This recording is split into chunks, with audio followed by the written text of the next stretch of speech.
नमस्कार, खबर गर्मा गर्म में आप सभी का स्वागत है। मैं हूं नीलू। करते हैं खबरों की शुरुआत। तो चुनावी मौसम में प्रधानमंत्री मोदी का उत्तर प्रदेश दौरा लगातार जारी है। प्रधानमंत्री मोदी आज काशी आ रहे हैं। करखियाव गांव में प्रधानमंत्री मोदी एक बड़ी रैली को संबोधित करेंगे, जिसमें किसानों को बड़ी सौगात मिलने वाली है।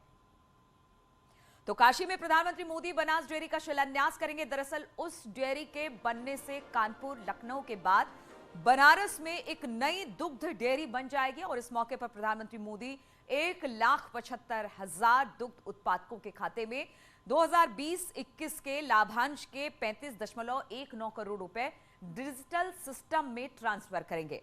अब आपको बताते हैं कि बनास डेयरी से क्या फायदा होगा। तो सुनिए जरा कि 7 जिलों के पशुपालकों को रोजगार मिलेगा। 1,000 गांव के किसानों को इससे लाभ होने वाला है। 8,000 से 10,000 तक रुपए मिलेंगे। 750 लोगों को प्रत्यक्ष रोजगार मिलेगा। 2,350 लोगों को अप्रत्यक्ष तौर पर रोजगार मिलेगा। तो ये फायदे आज होने वाले हैं प्रधानमंत्री बनारस में और एक बड़ी सौगात वहां के लोगों के लिए। पीएम मोदी आज वाराणसी में अमूल प्लांट का शिलान्यास करके पूर्वांचल में श्वेत क्रांति का शुभारंभ करेंगे। करखियाव में आयोजित कार्यक्रम 475 करोड़ रुपए के अमूल प्लांट का शिलान्यास करेंगे। करीब 750 करोड़ की 5 परियोजनाओं की आधारशिला रखेंगे। इसके साथ ही 870 करोड़ की लागत से निर्मित 22 परियोजनाओं का लोकार्पण करेंगे। काशी समेत पूरे यूपी को कुछ बड़ी सौगात देने वाले हैं और पीएम मोदी को सुनने के लिए भारी संख्या में किसानों की यहां पर मौजूदगी होगी। कई मायनों में बेहद खास है, जहां पर बड़े अमूल प्लांट की स्थापना के लिए शिलान्यास कार्यक्रम होगा, तो वहीं पीएम मोदी किसानों के लिए कुछ बड़ी बातें भी अपने संबोधन के जरिए आगे रखेंगे। पीएम दुग्ध सहकारी समिति के करीब 2.25 लाख किसानों को करीब 35 करोड़ रुपए का ऑनलाइन ट्रांसफर करेंगे। इसके साथ ही स्वामित्व योजना के तहत करीब 20 लाख परिवारों को ऑनलाइन घरौनी जारी करेंगे, जिसमें करीब 30,000 लोग वाराणसी जिले के हैं। करखियाव में आयोजित जनसभा में पीएम किसानों को संबोधित करेंगे। रैली के लिए भव्य मंच तैयार किया गया है। यहाँ पर किस तरीके से जो भारी व्यवस्था है और पुलिस के जवान, साथ ही साथ आरएएफ के जवान आपको दिखाई दे रहे होंगे। इसके अलावा अगर बात की जाए तो इस पूरे इलाके को, चूंकि बनारस से ये जो इलाका है, ये जो गांव है करखियाव गांव, ये कुल 35 किलोमीटर दूर है, लिहाजा काशी से लेकर के जो सुरक्षा व्यवस्था है वो यहाँ तक चाक चौबंद कर दी गई है। पीएम मोदी की करोड़ों की सौगात काशी वासियों को बड़ी राहत देगी। साथ ही चुनावी मौसम में उनका ये दौरा बीजेपी के पक्ष में माहौल बनाने में मददगार साबित होगा। न्यूज़ 18 के लिए वाराणसी से उपेंद्र द्विवेदी के साथ अनामिका सिंह।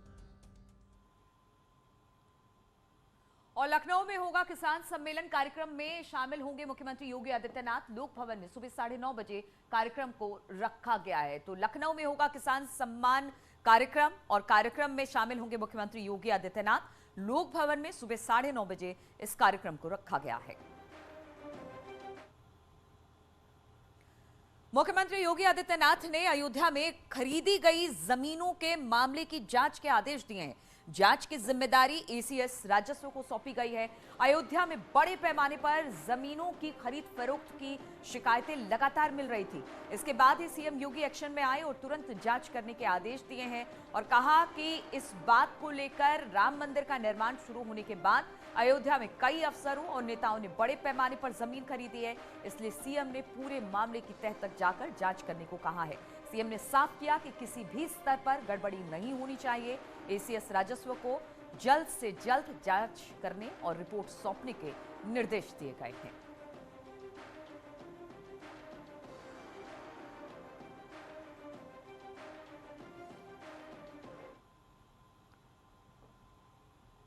और कल दिल्ली में Uttar Pradesh BJP manifesto committee की बैठक हुई, जिसमें संकल्प पत्र को लेकर चर्चा की गई है। बैठक के बाद सांसद ब्रजलाल ने बताया कि पार्टी के घोषणा पत्र में हर वर्ग का ध्यान रखा जाएगा। किसान, युवा, महिलाएं पार्टी की प्राथमिकता होंगी और संकल्प पत्र में हर वर्ग के लिए कुछ न कुछ जरूर होगा। पहले भी जो बिंदु दिए गए थे, उन सभी बिंदुओं पर हमने विस्तार में बात किया, क्या रखना है। लेकिन जो हमारा मैनिफेस्टो है, इस मैनिफेस्टो में हमारा ये होगा, प्रत्येक वर्ग का, किसान हमारी प्राथमिकता है, महिलाएं प्राथमिकता है, जुआ हमारे प्राथमिकता है, खेल कूद हमारी प्राथमिकता है, स्टूडेंट हमारी प्राथमिकता है, खिलाड़ी हमारे प्राथमिकता है। ये तमाम हर वर्ग को हम लोग कंसीडर कर रहे हैं और जो भी हमारा मैनिफेस्टो होगा वो बहुत बढ़िया होगा, क्योंकि हमारा जो मैनिफेस्टो होगा वो वास्तविक होगा।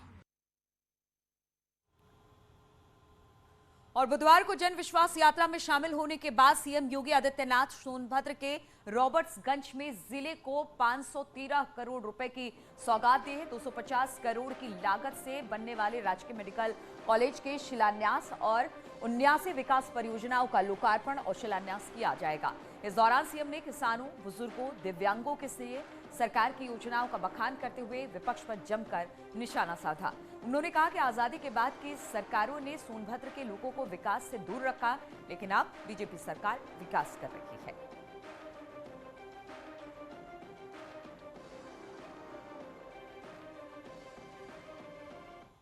जन विश्वास यात्रा आपके सोनभद्र में आई है और साथ में मेडिकल कॉलेज की सौगात भी आपके लिए लेकर के आई है। सोनभद्र जिला पूरे प्रदेश के अंदर ऊर्जा की आपूर्ति करता था। वह सोनभद्र जिला स्वयं अंधेरे में 2017 के पहले रहता था।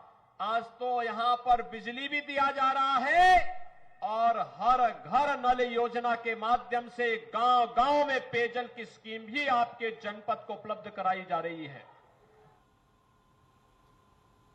और बुधवार को बुंदेलखंड क्षेत्र के सांसदों ने प्रधानमंत्री नरेंद्र मोदी से मुलाकात की और बुंदेलखंड में जीवन रेखा कही जाने वाली केन बेतवा लिंक परियोजना स्वीकृत किए जाने पर आभार भी व्यक्त किया। सांसद विष्णुदत्त शर्मा के नेतृत्व में सांसदों ने प्रधानमंत्री मोदी से मुलाकात की और उनका धन्यवाद भी किया। प्रधानमंत्री से मिलने वालों में केंद्रीय मंत्री वीरेंद्र कुमार खटीक, प्रहलाद पटेल, सांसद गणेश सिंह, रमाकांत भार्गव, संध्या राय, केपी यादव, राज बहादुर सिंह, झांसी सांसद अनुराग शर्मा, हमीरपुर सांसद कुंवर पुष्पेंद्र सिंह शामिल रहे।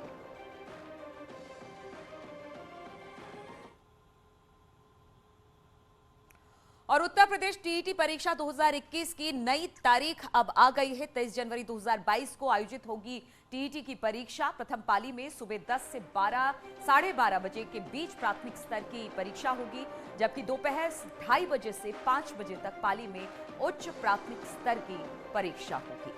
28 नवंबर को पेपर लीक होने के कारण परीक्षा को रद्द किया गया था। प्राथमिक स्तर की परीक्षा में 12,91,628 परीक्षार्थी शामिल होंगे। उच्च प्राथमिक स्तर में परीक्षा में 87,03,553 परीक्षार्थी शामिल होंगे।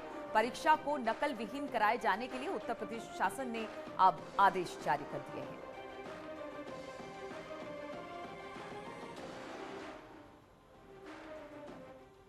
यूपी टेट परीक्षा 23 जनवरी को होगी। पेपर लीक होने की वजह से 28 नवंबर को यूपी टेट परीक्षा स्थगित कर दी गई थी। सरकार ने 1 महीने में परीक्षा कराने की बात कही थी। इस बार परीक्षा को नकल विहीन कराए जाने के लिए उत्तर प्रदेश शासन ने आदेश जारी किए हैं। परीक्षा के लिए एडमिट कार्ड फिर से जारी होंगे। अभ्यर्थियों को नए एडमिट कार्ड डाउनलोड करने होंगे। पुराने से उन्हें एग्जाम सेंटर में एंट्री नहीं दी जाएगी। कुछ जिलों में परीक्षा केंद्र भी बदले जा सकते हैं। उत्तर प्रदेश सरकार ने यूपी टीटी 2021 की नई तिथियां घोषित कर दी हैं। अब यह परीक्षा अगले साल यानी 23 जनवरी 2022 को कराई जाएगी। यह परीक्षा पहले 28 नवंबर 2021 को कराई जा रही थी, लेकिन इस परीक्षा का पेपर लीक हो गया था।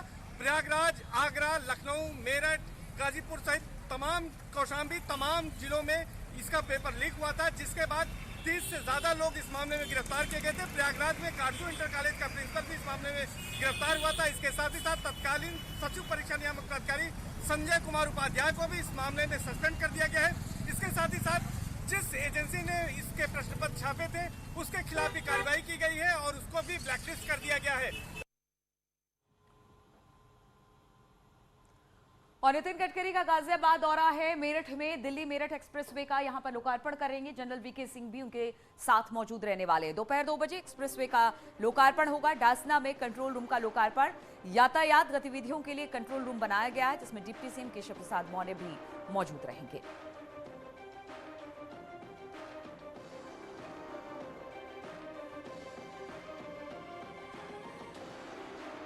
तो गडकरी का गाजियाबाद और मेरठ का दौरा है और यहां पर मेरठ एक्सप्रेसवे का आज लोकार्पण होगा। दोपहर 2 बजे इसका लोकार्पण किया जाएगा।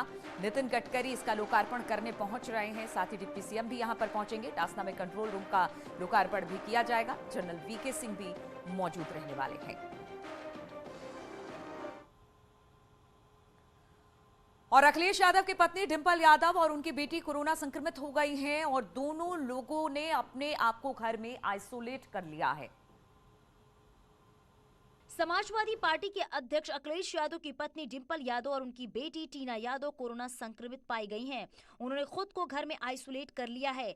डिंपल यादव के नमूने की जांच एक निजी लैब में की गई थी। उन्होंने संपर्क में आने वाले लोगों से कोरोना जांच कराने की भी अपील की है और ये भी कहा है कि ऐसे लोग आइसोलेशन में रहें। दूसरी लहर के दौरान अखिलेश यादव भी पॉजिटिव हो गए थे।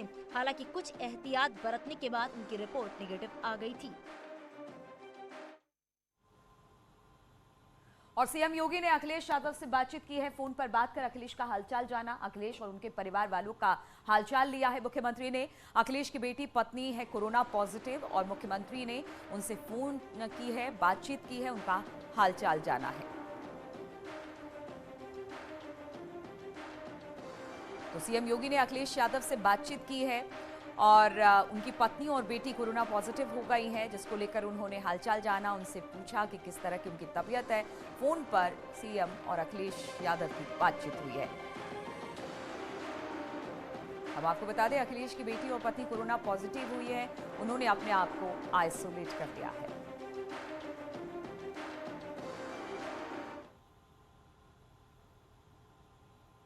और चुनावी राज्यों में Z+ और VVIP सुरक्षा में तैनात की जाएगी 32 महिला कमांडो। ये महिला कमांडो सोनिया गांधी और प्रियंका गांधी के साथ ही कई VVIPs की सुरक्षा में तैनात की जाएगी। वीवीआईपी सुरक्षा को लेकर केंद्र सरकार ने बड़ा फैसला किया है। अब देश के वीवीआईपी लोगों की सुरक्षा में पहली बार सीआरपीएफ की महिला कमांडो को तैनात किया जाएगा। सीआरपीएफ की 32 लेडी कमांडो की ट्रेनिंग हो चुकी है। सुरक्षा की ब्लू बुक के मुताबिक जिस वीआईपी को Z+ कैटेगरी की सुरक्षा दी जाती है, उनके चारों तरफ कड़ा सुरक्षा का पहरा होता है। नेता सोनिया गांधी, प्रियंका गांधी, पूर्व प्रधानमंत्री मनमोहन सिंह की समेत कई ऐसे विशिष्ट लोगों की सुरक्षा व्यवस्था में जल्द ही 32 ऐसी सुपर लेडी सीआरपीएफ कमांडो को देखा जा सकता है, जिसकी ट्रेनिंग अभी कुछ दिनों पहले ही कंप्लीट हुई है। जल्द ही उसका डिप्लॉयमेंट होगा और अलग अलग जो वीवीआईपी हैं उनकी सुरक्षा व्यवस्था में तैनात किया जाएगा। और रुकेंगे यहाँ पर छोटे से ब्रेक के लिए, लौटते हैं जल्द।